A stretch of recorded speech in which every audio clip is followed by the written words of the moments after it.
Assalamualaikum warahmatullahi wabarakatuh. Apa kabar anak-anak ibu sekalian? Alhamdulillah, luar biasa, Allahu Akbar. Hari ini kita akan mempelajari tentang pembelajaran tema, yaitu subtema 4 tentang hidup rukun di masyarakat. Yuk, mari simak video ini hingga selesai ya. Ananda Soleh Soleha, kita mulai pelajarannya ya. Kita belajar PKN, hidup rukun di masyarakat. Contoh hidup rukun di masyarakat adalah membantu korban bencana alam, saling berbagi makanan ketika kita puasa, bekerja sama, bergotong royong, atau bekerja bakti di lingkungan masyarakat. Allah berfirman, dan tolong-menolonglah kamu dalam mengerjakan kebajikan, dan janganlah tolong-menolong dalam berbuat dosa dan permusuhan. Nah, Ananda Soleh dan Soleha, dalam menjaga hidup rukun di masyarakat, kita harus mempunyai sikap. Contoh sikapnya adalah saling bertegur sapa dengan teman dan tetangga. Biasakan kalau bertemu mengucapkan salam dengan teman dan tetangga. Kemudian ikut bekerja bakti di lingkungan rumah. Ananda Soleh Soleha saat kita belajar SBDP. Salman dan Tigor membuat prakarya di rumah Jono. Mereka membuat prakarya dengan bahan yang berbeda. Coba amati gambar berikut ini. Ini adalah gambar bermacam-macam prakarya. Karya imajinatif 2 dimensi dan 3 dimensi.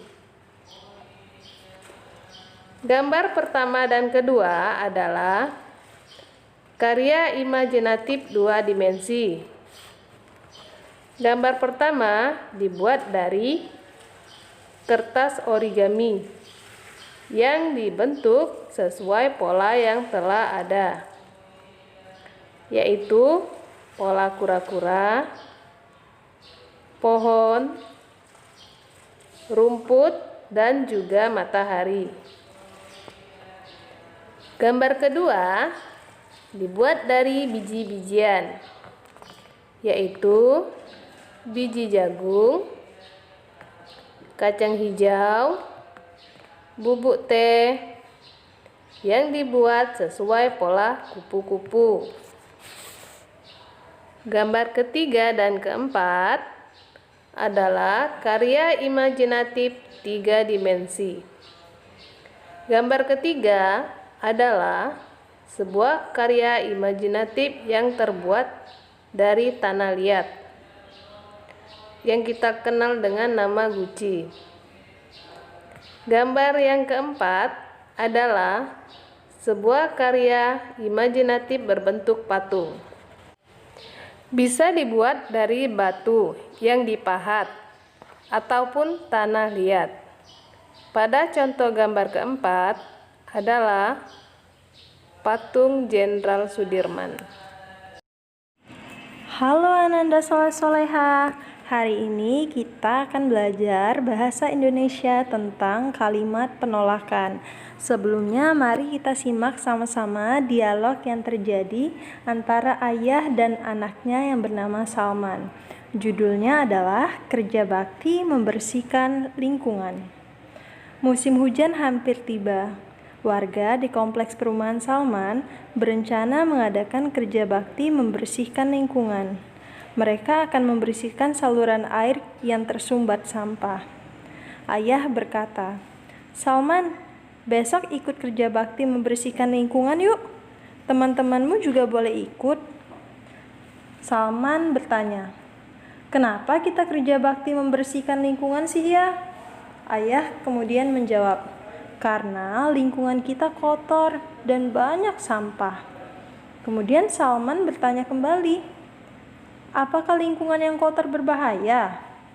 Ayah menjawab, Tentu saja, lingkungan yang kotor dapat menjadi sumber penyakit.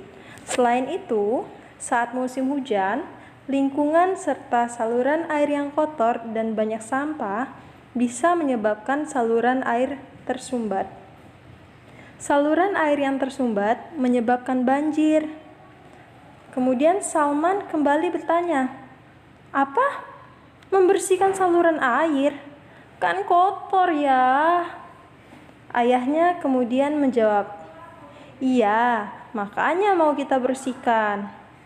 Salman kemudian menolak ajakan ayahnya dengan berkata, "Salman tidak mau ikut kerja bakti ah." Ayah kemudian bertanya, "Kenapa tidak mau ikut?" Salman menjawab, "Jijik ayah, saluran air kan banyak sampah yang berbau." Ayah kemudian tertawa, "Hahaha, yang membersihkan sampah di saluran air bukan kamu, Man. Ayah dan orang dewasa saja yang membersihkannya, yang mengerjakannya. Kamu dan temanmu hanya menyapu jalan saja." Kemudian Salman mencerna apa yang dikatakan ayahnya. "Oh, begitu. Sofia tidak diajak ya?" Ayah kemudian menjawab, "Sofia ikut kok. Dia dan ibumu di bagian konsumsi.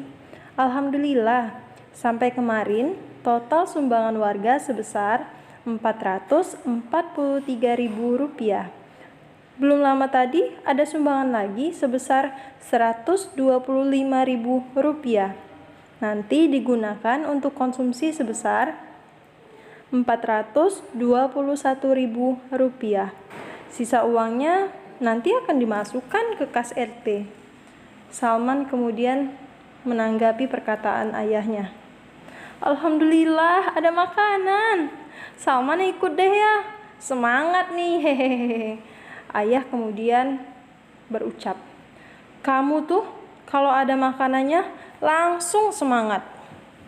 Dalam percakapan tadi, Salman menolak ajakan ayah untuk melakukan kerja bakti di lingkungan rumahnya. Nah, kalimat yang Salman ucapkan adalah kalimat penolakan. Ayo, anak-anak ibu di rumah, ada yang tahu tidak apa itu kalimat penolakan? Ayo, dengarkan baik-baik ya. Kalimat penolakan adalah sebuah kalimat yang diucapkan untuk menolak sesuatu. Biasanya kalimat penolakan menggunakan kata tidak dan maaf. Seperti yang dikatakan Salman tadi. Salman menolak ajakan ayahnya dengan berkata, "Salman tidak mau ikut kerja bakti ah." Itu yang diucapkan Salman untuk menolak ajakan ayahnya. Ananda Soleh-Soleha perlu memperhatikan cara mengucapkan kalimat penolakan, yaitu harus diucapkan dengan sopan. Jika menulis kalimat penolakan, harus diakhiri tanda titik. Demikianlah pembelajaran kita tentang kalimat penolakan. Sekarang kita beralih ke pembelajaran matematika tentang cara mengerjakan soal cerita. Pada teks dialog antara ayah dan Salmannya tadi, di sana ada soal cerita matematika. Yuk kita perhatikan sama-sama. Soalnya begini. Alhamdulillah, sampai kemarin total sumbangan warga sebesar Rp543.000. Belum lama tadi ada sumbangan lagi sebesar Rp125.000. Nanti digunakan untuk konsumsi sebesar Rp421.000. Sisa uangnya nanti akan dimasukkan ke kas RT. Berapa sisa uang yang masuk ke kas RT? Yuk, perhatikan cara penyelesaian soal cerita ini. Sumbangan masuk Rp543.000 ditambah Rp125.000. Sumbangan yang telah disalurkan Rp421.000. Jadi 543 adalah jumlah total sumbangan, 125 adalah tambahan sumbangan, selanjutnya 421 adalah yang disalurkan. Cara pengerjaannya adalah penjumlahan dan pengurangan dikerjakan secara berurutan. Yuk perhatikan. 543 ditambah 125. Cara menambahkannya adalah dari sebelah kanan yang paling belakang. 3 ditambah 5 sama dengan 8. Kita buat 8. 4 ditambah 2 sama dengan 6. Ya, kita tulis 6 di bawahnya. Selanjutnya 5 ditambah 1 sama dengan 6. Ya, di sana kita sudah tahu total dari sumbangan ditambah uang sumbangan, kemudian hasilnya 668. Selanjutnya 668 kita kurangkan dengan jumlah yang disalurkan. Berarti 668 dikurang 421. Yuk, mari kita hitung sama-sama. Perhatikan ini pengurangan. Kita mulai dari posisi yang paling belakang. Di sana kita lihat ada angka 8. 8 dikurang 1 sama dengan? Ya, benar, 7. Yuk kita tulis 7. Kemudian 6 dikurang 2 sama dengan 4. Kita buat 4. Selanjutnya ke depan lagi, 6 dikurang 4 sama dengan 2. Benar, kita tulis 2. Jadi hasilnya adalah 247. Berarti sisa total dana sumbangan untuk kas RT adalah sebesar Rp247.000. Baiklah, sekian pembelajaran hari ini. Semoga Ananda soleh-soleha di rumah mampu memahami apa yang sudah disampaikan hari ini tentang pembelajaran tema, mulai dari pembelajaran PKN, SBDP, Bahasa Indonesia, dan juga matematika. Jangan lupa untuk tetap beribadah, belajar di rumah, jaga kesehatan dimanapun Ananda soleh-soleha berada. Ibu akhiri, wassalamualaikum warahmatullahi wabarakatuh.